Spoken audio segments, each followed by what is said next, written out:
तो बच्चों, आज हम उस पद्य पाठ के बारे में जानकारी लेंगे जिसे आप पहली कक्षा से लेकर आज तक पहचानते हो, जानते हो। क्योंकि आप पहली कक्षा हो या दूसरी कक्षा हो, जिसे लेकर आप पढ़ते रहे और आगे बढ़ते रहे। आपका कभी साथी, कभी हमदर्द, कभी दोस्त बनकर जो आपके साथ रहा है, जिसे हम किताब कहते हैं, उसी किताब के बारे में हम यहाँ जानकारी लेंगे। और उसके कवि है गुलजार, पद्य पाठ का नाम है किताबें। तो देखिए पद्य पाठ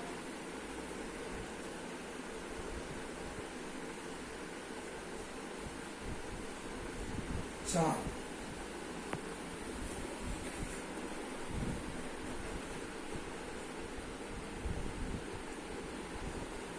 किताबें, कवि गुलजार।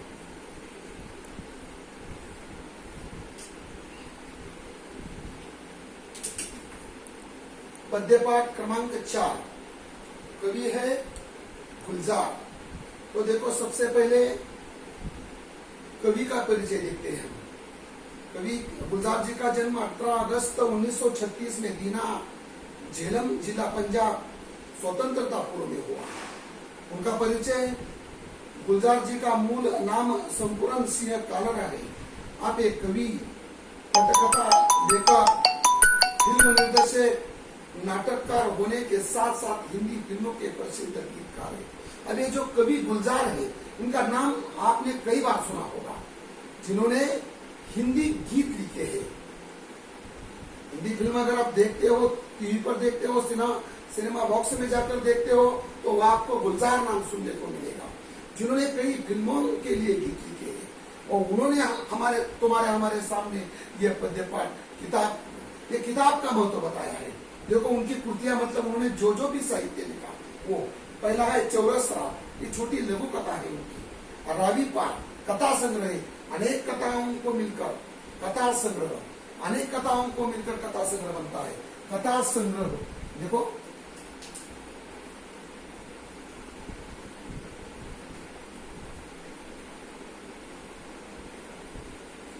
कथा संग्रह, अनेक कथाओं को एकत्रित जब मिलाया जाता है, उसे कथा संग्रह कहते हैं। कथा संग्रह, रात, चांद और मैं, एक बूंद चांद, रात पश्मीने की, खराशे, कविता कहानी का कोलाज।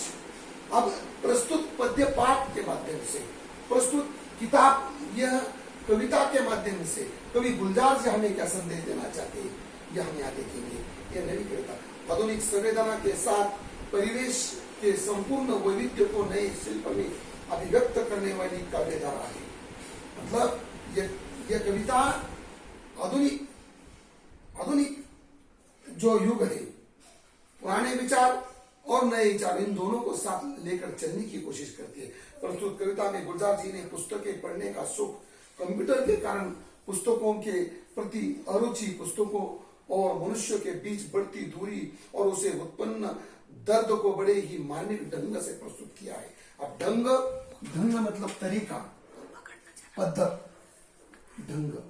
देखो अभी यहाँ प्रस्तुत पद्य पाठ कविता किताबें, इस किताबों के माध्यम से हमें क्या बताना चाहते हैं? ये कंप्यूटर का जमाना है, संगणक का जमाना है। यहाँ लोग कभी किताबों से दूर दूर जा रहे हैं, बच्चे किताबों से दूर दूर जा रहे हैं, लेकिन हमारा सही सच्चा साथी, हमारा सच्चा हमदर्द, हमें सच्चाई का रास्ता बताने वाला, पढ़कर आगे बढ़कर बताने वाला कौन है? तो वो है हमारी किताब। यह हम भूल रहे हैं और कंप्यूटर के कारण, मोबाइल के कारण हमें हमारी किताबों की जो रुचि है वो कम कम होती जा रही है। हमें इस बात को ध्यान में रखना है, इस बात को ख्याल में रखना है कि हमें किताबों को अपने समीप रखना है, नजदीक रखना है। तो देखो, किताबें झांकती है बंद अलमारी के शीशों से, बड़ी हसरत से तकती है, महीनों अब मुलाकातें नहीं होती, जो शामें उनकी सोबत में कटा करती थी अब अक्सर। अब यहाँ कभी बताते हैं, किताबें जागती है बंद अलमारी की शीशों से। अलमारी, कपाट, जहाँ घर की कुछ चीजें रखी जाती है, किताबें रखी जाती है, कुछ भी छोटी मोटी चीजें रखी जाती है, जो भी अलमारी के शीशों से मतलब कांच की जो अलमारी है, बड़ी हसरत से तकती है, बड़ी आशाएं लगाती है, बड़ी आशाएं लगाती है, वहां तकती है मतलब देखती है। तकना, देखना, तकना, तकना, देखना।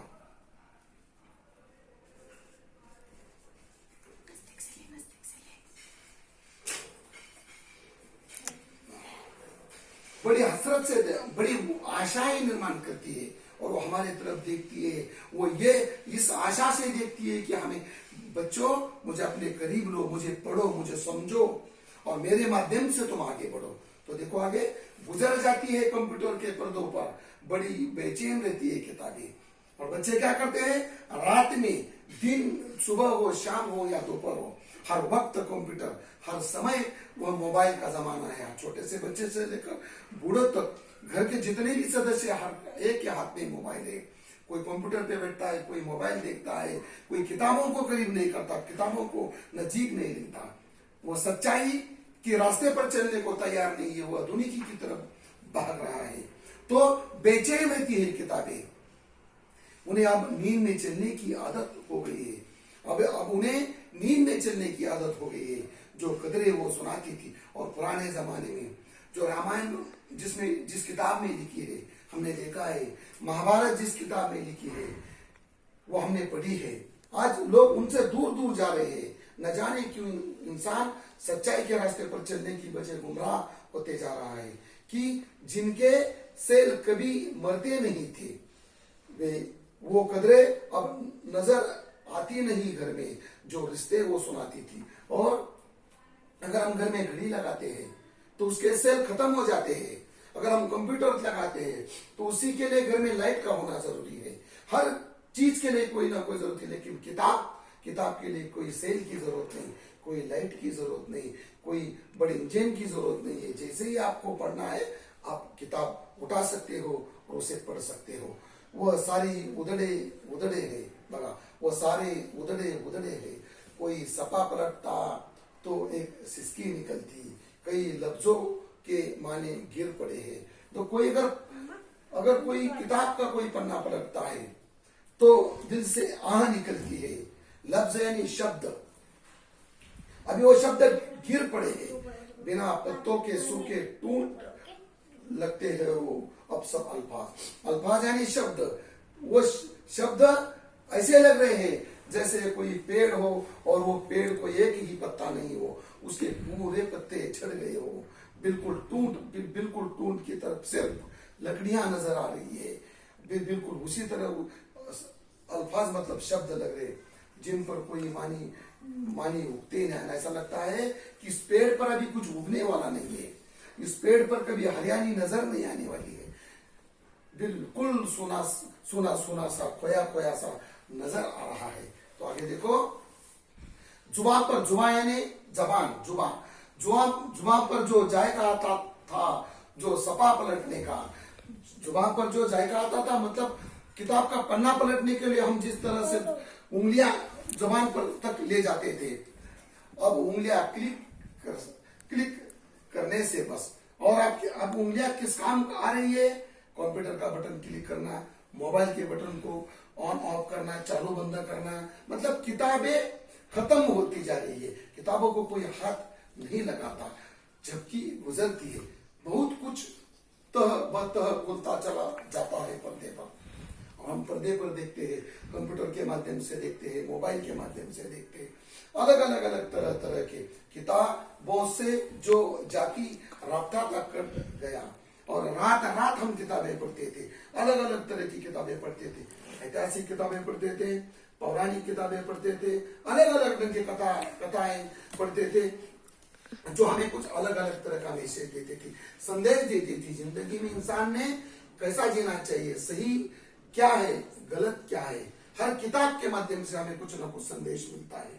हम रामायण का अगर रामायण के हम उदाहरण तथा मिसाल अगर लेते हैं तो रामायण में राम और रावण की लड़ाई बताई गई है, उसमें सही क्या है गलत क्या है।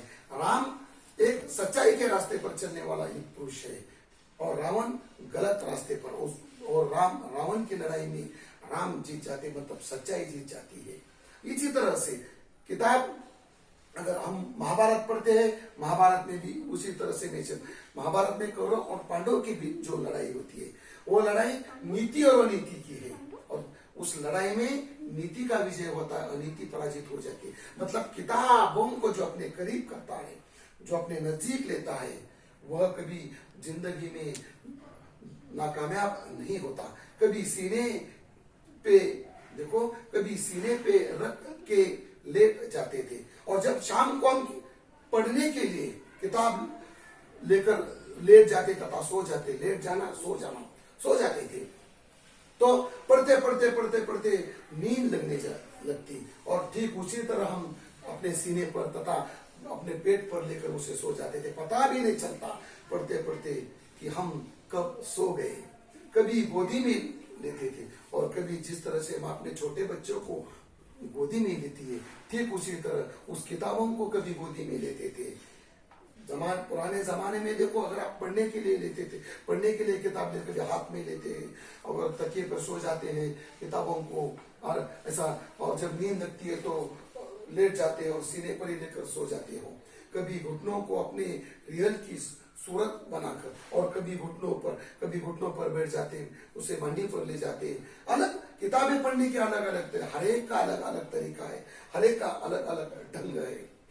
बगा नीम सजदे में पढ़ा करते थे। नीम सजदे में मतलब नीम, जो किताबों को नीचे रखकर ऐसा झुक कर, नीम सजदा मतलब ऐसा झुक कर छूते थे जमीन से, और जमीन पर रखकर भी पढ़ते उसे, और ठीक जैसे पढ़ते पढ़ते पढ़ते पढ़ते नींद लग जाती और वैसे जमीन पर सो जाते। वो सारा इल्म तो मिलता रहेगा आइंदा भी, और वो सारा इल्म मतलब वो जानकारी, वो मजा मिलता रहेगा हमें आइंदा भी, मतलब अभी भी मिलेगा, लेकिन उसके लिए हमें किताब को अपनाना पड़ेगा, किताब को नजदीक करना पड़ेगा, उन्हें हमारा दोस्त बनाना पड़ेगा, उसे अपने सीने से लगाना पड़ेगा, उसे पढ़ना पड़ेगा। अगर पढ़ेंगे तो हम आगे बढ़ेंगे।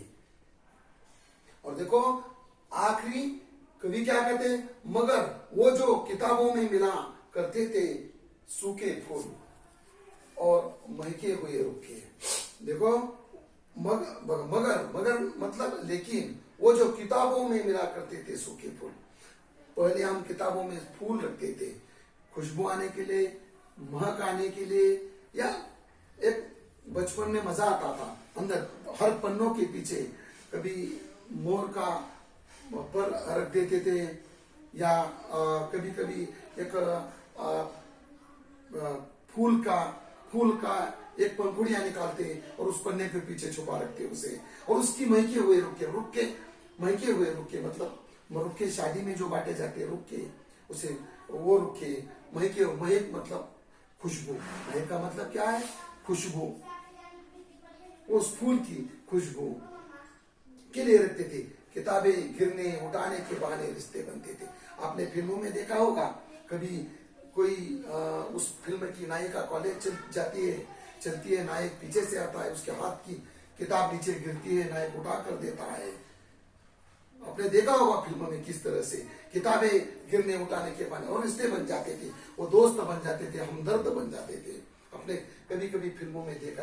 उनका क्या होगा, वो शायद अब नहीं होंगे। अगर किताबें नहीं होंगी, अगर किताबों को हम अपने करीब नहीं लाएंगे, किताबें नहीं पढ़ेंगे, तो न जाने ये रिश्ते, ये सब धीरे धीरे धीरे धीरे धीरे खत्म हो जाएगा।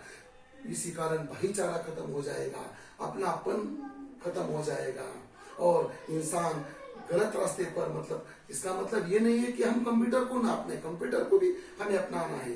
दुनिया संगणक की दुनिया है, कंप्यूटर की दुनिया है, हमें उसको भी साथ लेकर चलना है, लेकिन मोबाइल को साथ लेकर चलना है, लेकिन किताबों को नहीं भूलना है। जो किताब हम जैसे ही पहली कक्षा में हमारे गुरुजी तथा हमारे माताजी पिताजी ने हमारे हाथ में थमा था, उसको लेकर अब तक हम चलते हैं, और हर वर्ष लिखते पढ़ते आगे बढ़ते बढ़ते धीरे धीरे धीरे धीरे 10वीं से 9वीं से लेकर 10वीं 10वीं से लेकर 11वीं 11 से लेकर 12, मतलब जैसे आगे बढ़ोगे एक नया किताब, उस वर्ग का किताब, उस क्लास का किताब आपके हाथ में आएगा। हमें उसको नहीं भूलना है। और जो पुराने जमाने में से हमारी संस्कृति, हमारे जो कल्चर है, हमें जो बताती है, हमें किताब एक हमारा हम सफर है, हमारा दोस्त है, उस दोस्त को हमें साथ लेना है। लेकिन कंप्यूटर के जमाना है, उसको भी साथ लेकर चलना है, दोनों को साथ लेकर आगे बढ़ना है। एक तरफ से कंप्यूटर, एक तरफ से किताब, इन दोनों को साथ लेकर चलना है, क्योंकि हमें आगे बढ़ना है, दुनिया के साथ चलना है, लेकिन किताबों को नहीं भूलना है। किताब हमारे जीवन में बहुत ही महत्वपूर्ण अहम बात है। इसी कारण प्रस्तुत किताबें पद्य पाठ में गुलजार जी ने किताबों का महत्व बताया है। इस पद्य पाठ में गुलजार जी हमें क्या बताना चाहते हैं? वो ये बताना चाहते हैं कि आज के कंप्यूटर के जमाने में, संगणक के जमाने में हमें इन सब चीजों को साथ लेना है, लेकिन किताबों को नहीं भूलना है। अगर किताबों को हमसे दूर रखेंगे, हम उससे भूल जाएंगे, तो प्रस्तुत पाठ में जो भी छोटी मोटी चीजें बताई है, अगर किस तरह से हमारी दोस्ती हो जाती है, किस तरह से हमारी संस्कृति कल्चर उसमें छुपा है, इसे हम खो जाएंगे और हमें उसे खोने नहीं देना है। बस आपके समझ में आया?